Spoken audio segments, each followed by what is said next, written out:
Andy Austin here. I have my double bagger cup of tea. In the heart of the isolation zone, I'm hiding up in the attic. I'm going to go through another metaphor analysis. Now, this was from somebody I worked with a couple of days ago. I don't have a written down example of the metaphor. It's just something that emerged during a conversation with the person. Just to give you a quick background here, this is a person who is undergoing a little bit of stress. They've got a lot of responsibilities going on at this moment in time, and then the additional stress of the coronavirus and all the things that's going on there has loaded in some more stress. One of the observations that has come out with how people behave, people who've got their shit together on an ordinary day tend to do pretty well under stress and when challenges come their way. There's a lot of people who as a way of life, they don't have their shit together. They're not prepared for anything. They're reactive individuals or they're passive individuals. And so when things get stressful for them, they generally become an added stress to everybody else. I remember being sat on a plane one time. We were stuck on the runway for quite a few hours, and most people on the plane were great. There's a small minority of people on the plane, including the person I was sat next to, who just bitched and moaned for hours. So not only are myself and the other normal people having to deal with exactly the same situation that these entitled people have got, but we also have the added stress of having to listen to them bitching and adding morale issues at the same time. What I'm seeing happen with the current situation that we have is that there's an awful lot of people who are not adding anything positive into the world or the environment. They're just making it all about them. It's kind of like a grief or tragedy hijacking, so they exacerbate their sense of self-importance. So this was the background to the situation of the person I was dealing with. That's what they are having to deal with. They have their own stuff going on that they're struggling to deal with, and then the other people around them who haven't got their shit together piling it on top. So what's it like, I say? It's like I'm suffocating, she said. Okay, so we backwards and forwards, we end up with a metaphor that is essentially a big hand that is pressing down on her chest. She's lying down, sand all around, and the hand is coming down. So let's quickly draw this. We'll go into fast action.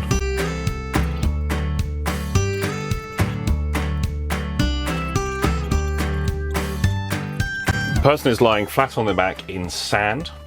Sand as far as the eye can see, but we don't know it's an immersion metaphor. We don't know if it's a desert.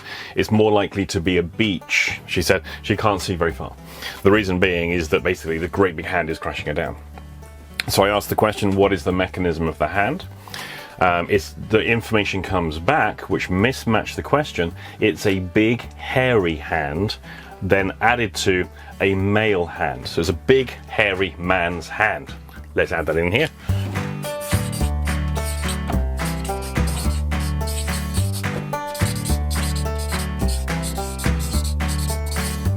And then I ask, what is the hand attached to? And it's not. It's coming out of a cloud. So now we have this cloud like so. So there's no person reported. The mechanism of the hand basically is the cloud. And everywhere else upwards is just blue sky. So lying flat on back, hand pressing down on chest, big hairy man's hand pressing down on chest, coming out of a cloud, and it's sand all around. So that's all we have as the metaphor. Now, the first thing I get with this one is that this is a classic disembodied hand. Disembodied hands are quite common with people, especially if they've been given a hand they don't want. There is a particular problem when we get help from other people. It's not always the help we want, it's not necessarily the help we ask for, and sometimes the help we're given is actually a bigger problem than the thing we were dealing with. And this is the classic sort of white elephant story, where people are given a gift of something that is actually a punishment. If you don't know the white elephant story, look up the etymology of white elephant, where that idiomatic and expression comes from. Essentially, people can be given a hand that actually is a bigger problem than the problem they're dealing with. And the other one is there's a certain tendency, there's a fine line between being a do-gooder and being someone who helps. And I have certainly been in a situation where I have been on the receiving end of do-gooders who were doing their best to help. I just remember an accident. I was knocked off my bicycle, God, this is like 25 years ago, in Southampton on the Ring Road. A car, I don't even know what happened actually. Next thing, I'm cycling along, next thing I know, I'm in immense pain lying on this dual carriageway. I managed to get to the side of the road, It was quite a busy day and people are heading into town. And I had a bit of a crowd form around me and things just got all very awkward. I basically wanted to get back on my bike and hobble home, but they weren't letting me. I had people shouting, "Call an ambulance, someone call an ambulance," days before mobile phones. Somebody else was trying to hold me on the floor while someone else was holding my head still because they were medical students and they knew that you had to protect the neck in a traffic accident. Well, I hadn't hurt my neck and I'm kind of end up in a bit of a tussle with these people. So I'm in a situation now where I'm having to deal with both the pain that I'm in and people who aren't actually helping me at all. They're doing the exact opposite to what would be useful. At the time I worked in accidents and emergency. So interesting way to spend a Saturday morning. I've seen other scenarios as well where people get given things they didn't want. In the Rainbow Machine, I used the example of a friend and colleague of mine who was bought a car by her husband, and it was the very car she would never want to drive or possess in a million years. And it was too expensive and the husband couldn't really afford it, but he insisted and it was so special to him and make her happy, and well, she divorced him. When you get help you don't want, essentially you're given a hand, but it's not really connected to anything reasonable or rational. And here there's a certain degree of overwhelm. This is in the realms of hurt metaphor, because there is a suffocation element, the inability to breathe, and also pressure. So I start feeding back the idioms. You're not able to stand up for yourself, you're not taking a stand. To which I then thought about for a moment and said, actually, in a situation like this, what do you stand for? Now, I'm also aware of the sand, and the sand is reasonably firm ground, but it's not the same as concrete, is it? So here, she might make a bit of an impression in the environment, but it's not an impression, it's an impression of her, but not the impression she wants to leave. So there's a degree of impression into the environment, as in the sand. And that is being forced. She's being forced to make an impression. And it's not necessarily the impression she wants, because it's not what she's facing. It's what's behind her. The other one is she's feeling suffocated. She's feeling under a lot of pressure. She's pushed down. She's not allowed to stand up for herself.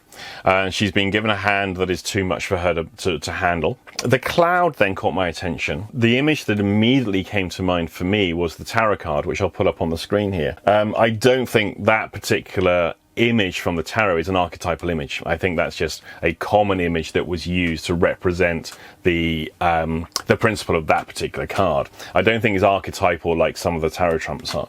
So I disregarded that one quite quickly. But it's something you may want to pursue and explore just for your own interest. The cloud is the only cloud in the sky. Generally, when things come out of a cloud, it's the hand of God, that kind of stuff. So I just threw those things out there as well. So this is almost like, I didn't say it was the hand of God. It's almost like this is the hand of God. And it is bigger than you. It's too much to handle, and you are completely being crushed by this. And as a result, you're not taking a stand, standing up for yourself. You have no understanding. You are not understood. And so this is largely about understanding. Now, that was as far as I got. And the person I was working with was like, yeah, actually, this makes a lot of sense. I get this a bit more now. And then just as I was about to wrap this up, then I thought, okay, let's look at the identity. Who is this person? Let's flip this over, because it's almost like we're making this person entirely passive to this situation. It's almost like, in my head, I've got this picture that this is an ordinary person living their life, doing good deeds, and then this has come out of the blue and just struck them down, and now they're pinned down by it. So I thought, let's reverse the polarity. Who is this person? What is this person? What is their identity? And then it occurred to me, they're being a handful. They're being a handful. And when a child is a bit of a handful, they're difficult to control. And now I thought, hang about. This is a partial personification, partial anthropomorphication. It's not a person, but it's a part of a person. And now we have a person who is struggling underneath this. That was the word that she'd used. And they're being a bit of a handful. They're being too hard to handle. Now we have a different perspective on this, that this is a way of childlike or childish struggle and resistance to being controlled. And actually, if I will accept the hand that you give me, but you won't be able to handle it. And I just remember back in my single days, especially on the internet dating days, well, this is going back quite a few years now, when girls used to advertise themselves as, yes, I want a real man, a man who knows how to handle a woman. God.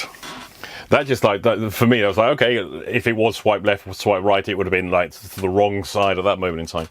Here's what we got. So this is a person who is being difficult to handle, who is a handful, and that is their identity. Because it's a Hertz metaphor. Hertz metaphors are about the permissions I give you to relate to me. So Hertz metaphors are about the permissions other people have to relate. And so now I will accept the hand, but only within the context of me being someone who's difficult to handle or too much to handle. And by flipping that polarity around, bingo, now person goes off down memory lane and having the sort of the flooding of images and ideas and think, yeah, that makes a lot of sense. Because this is how the person actually deals with the relationships with big men. And in this situation, it may well be family members, patriarchal family members. They handle them by being too much to handle, just like a small child would. So by flipping around the polarity, we ended up with a completely different picture, completely different meaning to the metaphor. And as a result, after the person had a flood of images and a few emotions coming up, they're like, yeah, actually, I'm beginning to feel a bit clearer about the issue now, and I think I know what I need to do differently. And follow up the next day. Excellent outcome, excellent result. If you have any other idioms or things within this that I've missed, do please put them in the comment section below. It's always useful to gather other people's perspectives with these things. Within the Metaphors of Movement framework though, please. If you haven't done the metaphors work, and you're thinking, what are you talking about, Austin? Go and have a look at metaphorsofmovement.co.uk. Go through the blog posts on there. Once the apocalypse is over and the training courses resume, then come along to one of the trainings. There are some online courses too, and that will be in the comment section below. But do please add any other observations to this. I'm particularly interested in an object, in this case it's a hand, coming out of a cloud. This isn't entirely uncommon. I've probably seen this maybe 10 times over a good number of years. I've never quite worked out this other than, is it the hand of God? But that doesn't really seem to work for me. So if you have any suggestions or observations around this one, do please put them in the comment section below. Hit the like button as well. You know you want to. It really helps me with my channel. Okay, I'm going to do another video.